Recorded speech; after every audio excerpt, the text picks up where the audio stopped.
Ladies and gentlemen, welcome to my show. This is a Checkmate show. I usually tell people that chess and politics is one and the same thing. The same way we have a chessboard, the same way we have a political arena, the same way we have pieces, the same way the government has got its ideas and the people to articulate them. The same way government have a deputy president and important cabinet secretaries. In the same way, the king has got strong pieces that surrounds him. Ladies and gentlemen, this is a rock that might represent an army in a government. This is a knight that might represent a police in a government. This is a bishop that might represent president's messengers that are most likely the Akina Sudi, this Kimani Chungwa, Ndindi Nyoro. Then we have William Ruto himself. Then we have the Queen. This represents church and can represent Rigathi Gachagua and Wetangula and Musalia Mudavadi. And normally we have these pieces normally appear in tutu, except for the king and the queen. The rocks and the knight appear tutu. So we have this the most priceless piece in this one. If we capture Ruto, then automatically anaenda nyumbani.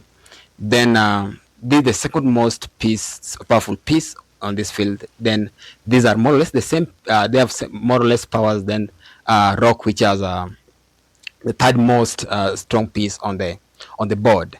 So we have pawns that can represent ideas and at the same time can represent pieces of less stature in the government. Watu kama Kinomanga kupiga mdomo tu, lakini hawana, they don't have a position in this government, don't have a say.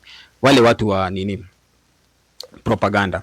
But it's also a very strong piece because if Ruto can play with this piece up to this end, then automatically this piece can become a queen, can become a rock, can become a knight, can become all of the other pieces apart from king and the pawn itself.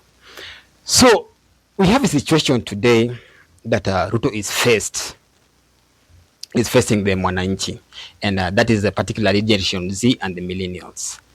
And for you to win any battle, you need your men to be intact. In the chessboard, same as in politics, we normally have, we know what there are some things that we know, and there are some things that we know that we don't know. Then there are some things that we don't know that we don't know. And in political arena, same as chess, is those things that we don't know that normally kills us.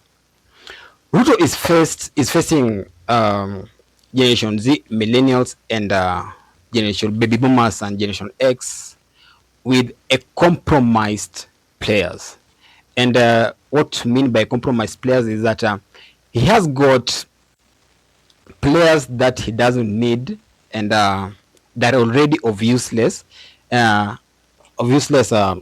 position that cannot help him to fight this battle.